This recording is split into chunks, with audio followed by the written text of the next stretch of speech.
Welcome in, everyone. If the phrase empty nest has you feeling all the feels right now, well, this deep dive is for you. We're going to be tackling that bittersweet milestone of sending a kid off to college, especially from a mom's perspective. Yeah. Get ready to unpack not just the logistics, but the emotional baggage that we're carrying. Because let's be honest, it's more than just a laundry basket they're taking with them, right? That's an excellent point. Often the focus is on preparing them, but parents, particularly mothers, go through a huge transition as well. It's so true. I remember this weird mix of pride, and is it weird to admit a little sadness too? Like, where's the instruction manual for this stage of parenting? Not weird at all. What you're describing is very common, and there's actually a term for it, empty nest syndrome. Okay, so it's not just me stress-eating leftover snacks from their going-away party. No. But seriously, Yeah. what's the psychology behind this? It's fascinating, really. Think about it for years, a significant part of your identity.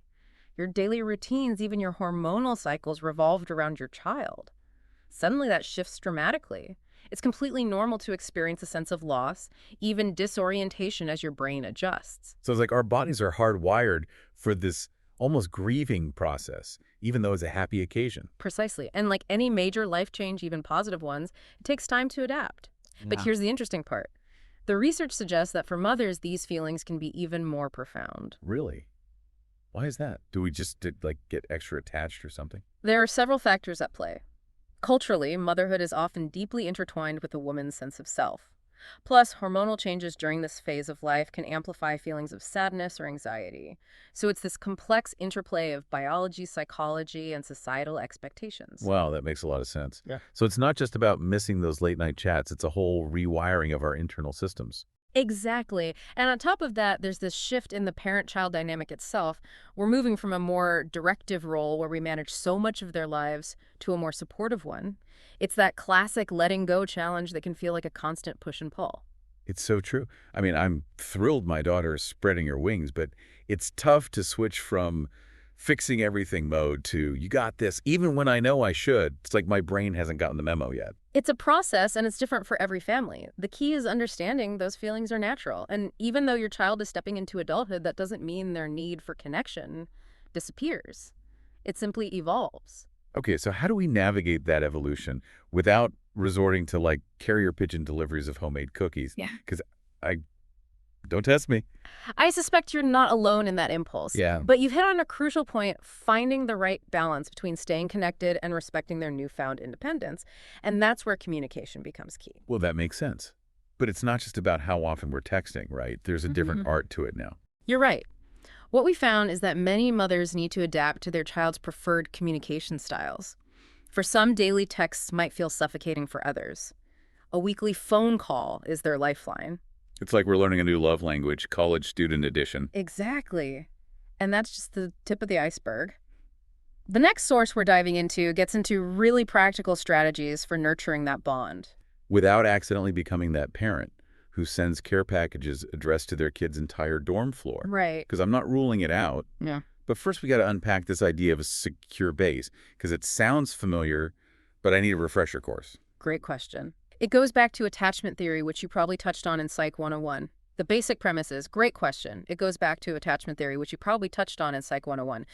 The basic premise is that those early bonds we form with our caregivers have a lasting impact on how we relate to others throughout life. Okay, that makes sense. But how does that translate to our college kids who are like allergic to curfews and eating vegetables?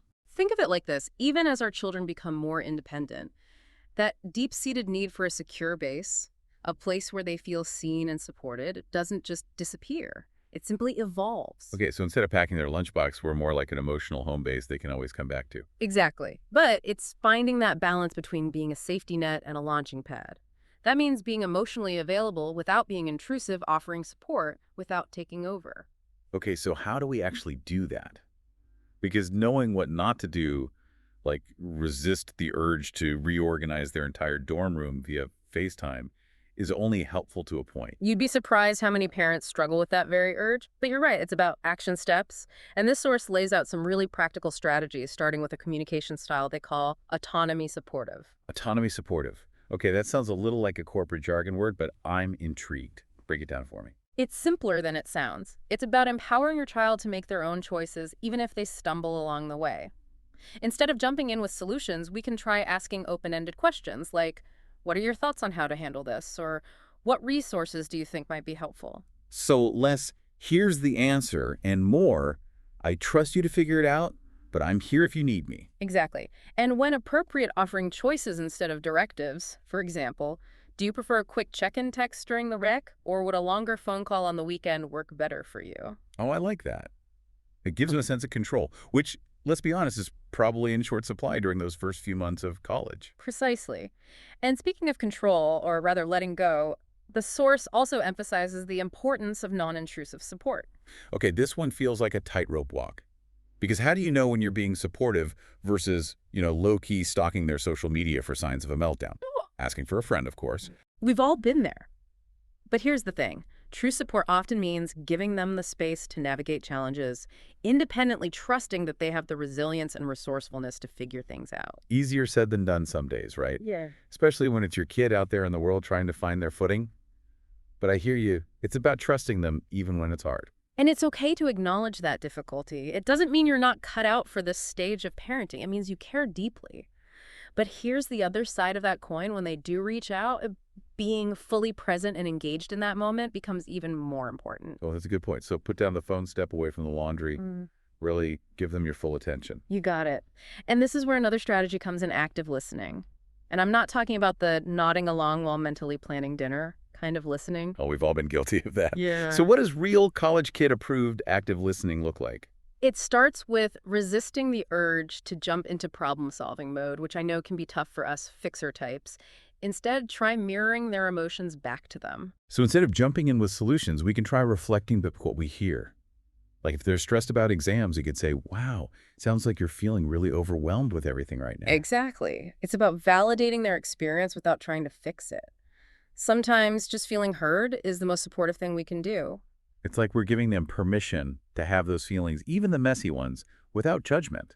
Because let's face it, we're not always great at giving ourselves that same permission, right? That's a really insightful point. As parents, and especially as mothers, we often prioritize everyone else's needs above our own. But this transition to the empty nest phase, as challenging as it can be, also presents a unique opportunity for self-rediscovery and renewal. I love how you're reframing this. It's not just about surviving the empty nest. It's about actually thriving in this new chapter. And that brings us to our final source, which dives into some practical tips for exactly that, nurturing our own well-being. And it goes beyond the usual take a bubble bath advice, although, hey, if that works, go for it. Don't judge my lavender-scented coping mechanisms. But you're right, this source gets into some really interesting mental exercises. There's gratitude journaling, which seems pretty straightforward. You write down things you're thankful for. It sounds simple, but research shows that practicing gratitude can actually shift our brain chemistry, making us more resilient to stress and more likely to focus on the positive. So it's like a mental reset button. I can get behind that. What else is on this list of brain-boosting activities? Mindfulness meditation is another powerful tool. And it's not about emptying your mind completely, which is what I always thought.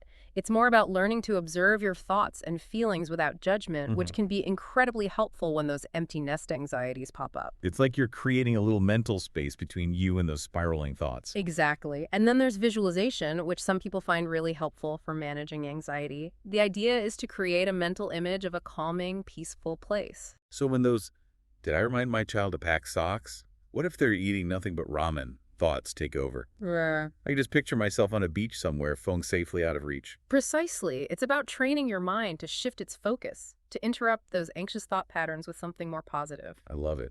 Okay, what about the other techniques on this list? We've got letter writing. And you don't even have to send the letters, apparently. It's a form of expressive writing, which studies have shown can be incredibly therapeutic. It allows you to process your emotions, get them out of your head without worrying about anyone else's reaction. So it's like journaling, but with the option to add a dramatic return to sender stamp at the end. Exactly. And then there are the two that are less about specific techniques and more about lifestyle shifts, engaging in hobbies and building a strong support system. Okay, those sound much less intimidating than trying to meditate my way out of an empty nest existential crisis. They're deceptively powerful. Think about it. Hobbies offer a sense of purpose, a creative outlet, and often a chance to connect with others who share our interests. It's like that saying, the best way to get over someone is to get under someone new. But in this case, it's getting under a new hobby. Exactly. And building a strong support system, friends, family, maybe even a therapist, is crucial during any life transition. Because let's be real, sometimes we just need to process our feelings with people who get it. People who won't judge us for, accidentally wearing our child's college sweatshirt because it still smells like them. Precisely.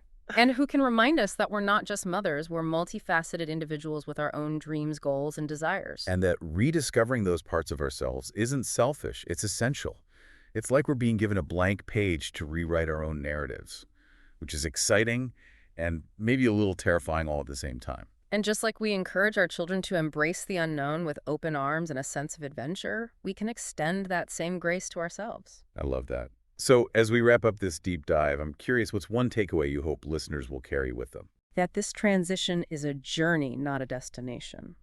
There will be bumps along the way, but there will also be moments of incredible joy, growth, and connection, both with your child and with yourself. Beautifully said.